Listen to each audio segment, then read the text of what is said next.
We should get rid of the monarchy, really, shouldn't we? It's such a mad institution. It doesn't belong anywhere near any sort of sane democracy. It's such a dumb, wacky, feudal institution. It doesn't make any sense. However, saying that, I love The Crown, Netflix's show The Crown. All about the monarchy, all about the royals and their wacky antics. Maybe it's because I think it's a bit of a Republican show, really. The reason I think that is because it lets light in on the magic.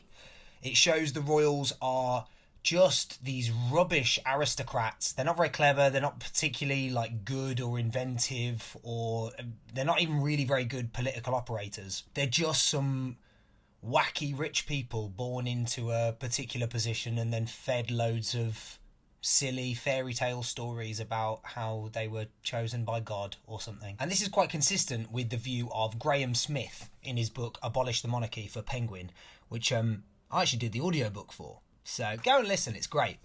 He quotes Walter Bagehot in his 1867 book The English Constitution. He argued that the monarchy was the dignified part of the British Constitution which was to be reverenced, adding, and if you begin to poke about it, you cannot reverence it. Its mystery is its life. We must not let in daylight upon magic. So this is what I think The Crown does. It lets light in on the magic. So it doesn't show them to be these kind of fantastical beings. They're just these...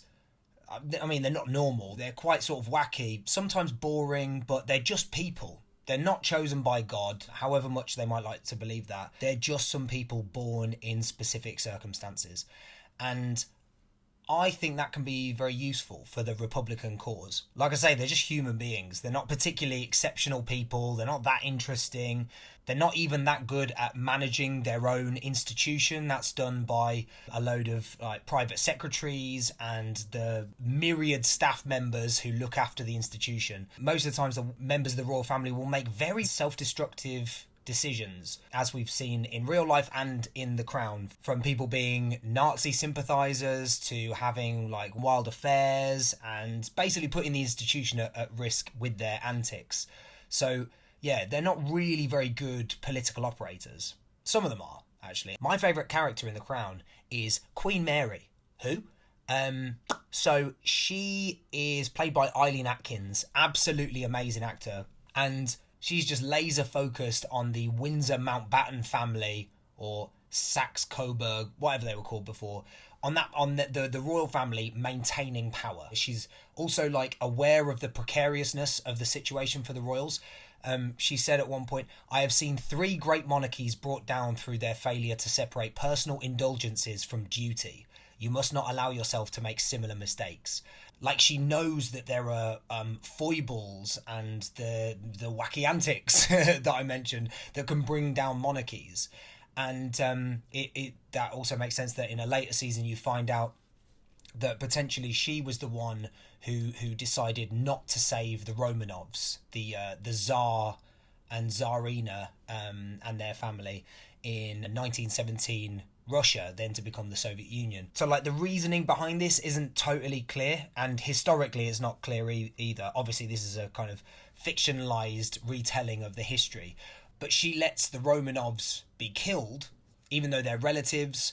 She lets them die, possibly because they are a risk to the stability of the monarchy. And it's no surprise then that around that time, the real history saw the invention of things like CBEs and MBEs and stuff like that, which were actively there to make it so that more people were invested in the monarchy in one way or another. I feel like for Queen Mary, she is absolutely ruthless, and you know, she's a proper like adversary for Republicans, because she actually believes in this sort of God-given supremacy of this family. She actually believes in that in a way that I think some of the other royals don't, and I find them less compelling for it. Because I'm like, if you're gonna have that level of privilege and that level of wealth that you have not earned, that like this is just a thing that you were born into, you've at least got to believe in it. And then you're a proper enemy of people who care about things being fair. This brings me on to my least favourite character, which is actually Queen Elizabeth II. Now obviously I'm not talking about the performance, because Claire Foy is just absolutely class. I think she reveals the Queen to be, you know, just really like a sweet sweet person. And that's all there is to her, I think. She's quite timid, quite meek. She doesn't really want to get involved, and she has a kind of strange thing as the constitutional head of state, where she sees it as her duty to not get involved. She is not particularly interested, I don't think, in her role as anything other than a mascot, really. Well, the only other things she's interested in are like horses and shooting in the countryside. In The Crown, we see her be absolutely bulldozed by Winston Churchill in the 1950s, where he sort of, does whatever he wants. And of course he's not going to be challenged by her, because she was, 25, 26 at the time, something like that. Why are we giving this head of state, this key constitutional role, to someone who's 25 or 26? And it seems like she doesn't really develop from there, because she certainly doesn't want to get involved after that. We saw in real life that, she was apparently tricked by Boris Johnson in 2019 when he was trying to prorogue Parliament. This was so that Boris Johnson could get his Brexit deal through by dissolving Parliament. That is exactly the point when the head of state should be stepping in, but she didn't because of her devotion to not getting involved. And then later on, people tried to claim that, she was tricked by Boris Johnson. But why was she tricked? How could she be so easily tricked by such a buffoon who was so clearly, like, everyone could see that he was just doing this in order to get his Brexit deal through without having the scrutiny of Parliament. So, she shouldn't have been falling for that. Who were her advisors? Really, she was never interested in maintaining her constitutional role. She was only really interested in maintaining the supremacy of her family, is what I think. And I think that The Crown, the Netflix show, really, really reveals that. It shows all of the people around her who, they aren't particularly interested in their constitutional duty. Prince Philip, in one of the later seasons, he's just going around like fixing up this wagon. He's just like a hobbyist. He's just going around for like a jolly, which he did in the earlier seasons as well, when he was just going off on like a big cruise of the world. This is what I mean about the letting light in on the magic. They can dress it up as like, well, we're going on this world tour in order to spread stuff about the Commonwealth. I don't know what their reasoning is, but in actuality, they're going about on jollies, or they're doing very, very little work, but for lots of praise. So all of this to say that I think that the portrayal of the Queen in The Crown, I think, is very accurate, because, she's just some, sort of nice. I mean, she's not really that nice. She used a weird veto power that she has to make sure that the Crown, this is in real life, that the Crown wasn't subject to the same race discrimination laws that were passed, I think, in the 60s, so that the Crown could discriminate against people based on the colour of their skin. But anyway, back to the prorogation. It's an absolute indictment of our head of state and suggests that there's a void where a proper constitutional check and balance should be. Other countries have presidents who can go, this isn't the way that things are supposed to run. You're going to need to take that back to Parliament. I'm not going to sign off on it. The Queen didn't, because she wasn't interested. Or it was because of her absolute devotion to not doing anything or not getting in the way politically or whatever, which I think is a sort of odd virtue to have for yourself. Because it means, okay, well, my moral position is to never ever get involved, even when things are wrong constitutionally. Monarchs have gotten involved in the past, but mainly that was to secure their own influence or keep their wealth or whatever, which, the Queen had done as well. So she certainly wasn't exempt from using her powers in that way. But really, I think it was probably more out of necessity rather than a virtue of, like, I will stand above politics and not get involved. I think it was because if she started ever getting involved and getting in the way of things that Parliament wanted to do, well, not even Parliament, just the Prime Minister wanted to do, if that happened, people would then start to question, why are you getting in the way of a load of this stuff? And if that started to happen, potentially the whole thing would unfurl.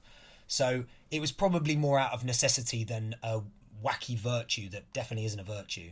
So in Graham Smith's book, Abolish the Monarchy, he lists royal corruption from tax avoidance schemes, using their perverse veto power to exempt themselves from anti-race discrimination laws, like I said, and anything that might impact their fortune negatively, even if that's for the common good. So the royal family have this, the monarch has this weird power that means that anything that would impact on them that Parliament might be wanting to do has to be run by them first. You have to get royal consent first. Anything that impacts them is a lot of stuff, because the monarch is, a big landowner, business owner.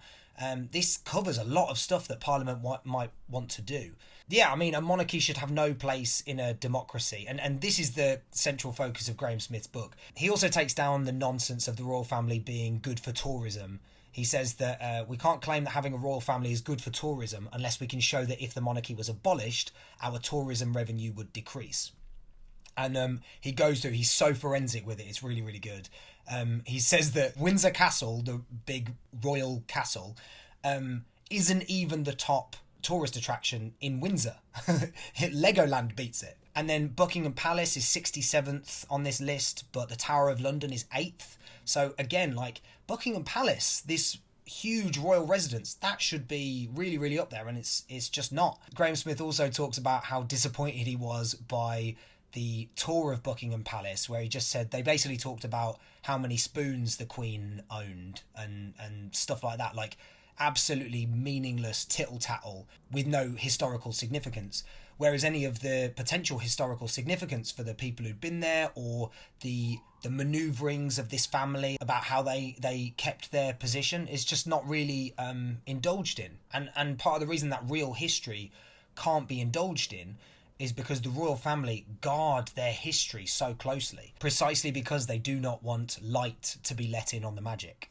And now we've got the coronation of King Charles. I mean, it is such a joke that in this time where there's cost of living crisis, everything feels so mad, and there's this huge waste of money on this stupid ceremony that they don't even have in various other monarchies. Like, even other monarchies aren't that opulent. Anyway, yeah, get rid of them. It's actually an embarrassment that we still have a monarchy, one that is so closely attached to the horrors of empire, ideas around supremacy, literal like race supremacy is kind of embedded in the very institution, and literally the wealth was partly built on slavery. So it's no wonder that it's so embarrassing as the royals try gallivanting around the Commonwealth that they aren't greeted quite so kindly. And various different places, particularly in the Caribbean, are becoming republics and telling the royals that they can go away. If we get rid of that wacky old aristocratic feudal institution, we can be so proud of that, and we can celebrate the anniversary of that forever. It'd be wonderful.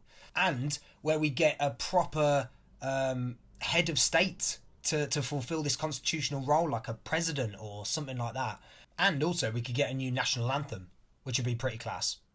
What would you pick? I think something like Jerusalem, like that tune is a banger.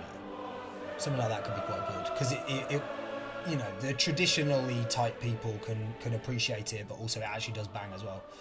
But anyway, we could have anything. It could be so good. Comment below. Tell me what national anthem you'd like. And yeah, got through this video without mentioning Prince Andrew. So actually, I will just say a little bit about Prince Andrew. He is a